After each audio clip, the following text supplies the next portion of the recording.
किसी ने बड़े कमाल की बात कही है कि कभी पेड़ कटने का किस्सा ना होता अगर कुल्हाड़ी के पीछे वो लकड़ी का हिस्सा ना होता। हाय गाइस, मैं हूं आरजे कार्तिक, माय एफएम से एक छोटी सी कहानी। ये कहानी है रामायण के उस भाग की जब रावण के पेट में, उसकी नाभि में जाकर के राम का तीर लगा था और वो धराशायी होकर के जमीन पर गिर गया था। प्रभु श्री राम की सेना जीत का जश्न मना रही थी। तभी श्री राम ने अपने छोटे भाई लक्ष्मण को बुलाया और कहा कि लक्ष्मण, एक काम करो, महाज्ञानी रावण इस वक्त अपनी अंतिम सांसें गिन रहा है, उसके पास जाओ और उससे उसका सारा ज्ञान लेकर के आओ, क्योंकि वो चला गया तो उसके साथ उसका ज्ञान भी चला जाएगा। लक्ष्मण को हंसी आ गई। लक्ष्मण ने कहा कि भैया माफ करें, आप ही मजाक क्यों कर रहे हैं? रावण में कहां ज्ञान हो सकता है? वो तो अहंकारी है, राक्षस है, घमंडी है, उससे क्या ज्ञान मिलेगा? श्री राम ने कहा कि बस मेरा आदेश मानो, जाकर के ज्ञान लेकर आओ। लक्ष्मण, जिनका मन नहीं था फिर भी उन्हें जाना था, भैया ने आदेश दिया था, चल करके गए और रावण के सर के पास जाकर खड़े हो गए और उससे बोले कि रावण, तुम्हारे पास जितना ज्ञान है मुझे दे दो, मेरे भैया ने मुझे तुमसे ज्ञान लेने के लिए भेजा है।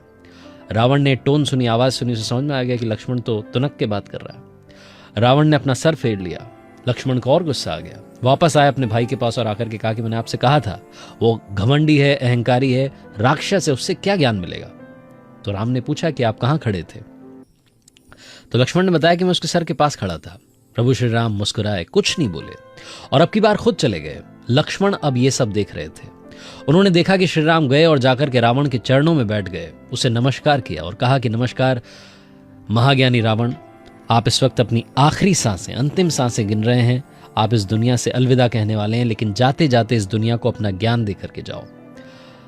रावण ने श्री राम से बात की और सबसे पहले कहा कि मुझे अच्छा लगा तुमने अपने भाई को संस्कार, अनुशासन सिखाया कि गुरु से जब ज्ञान लेने जाते हैं तो कहां बैठा जाता है, यह भी तुमने यहां से अपने भाई को सिखाया। और दूसरी बात, एक बात है जो मुझ में और तुम में अंतर पैदा करती है। मेरे पास में सब कुछ है, मेरे पास में बुद्धि है, बुद्धि में तुमसे उत्तम हूं, धन में तुमसे उत्तम हूं, मेरे पास में सोने की पूरी नगरी लंका है, तुम्हारे पास में सिर्फ सोने का एक महल है। मेरे पास में हर वो चीज है जो इस दुनिया में होनी चाहिए, लेकिन एक चीज मेरे पास में नहीं थी जो तुम्हारे पास में थी। श्री राम ने निवेदन किया और फिर से पूछा कि महाराज बताएं वो क्या चीज थी जो आपके पास नहीं थी और मेरे पास थी?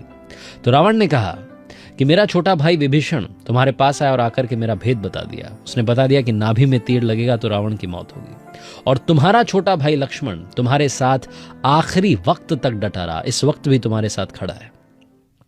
यही वो अंतर है जिसकी वजह से तुम्हारी जीत हुई और मैं यहां पर धराशायी होकर के अपनी आखिरी सांसें गिन रहा हूं। मेरा अपना मेरे खिलाफ खड़ा था और तुम्हारा अपना तुम्हारे साथ खड़ा था।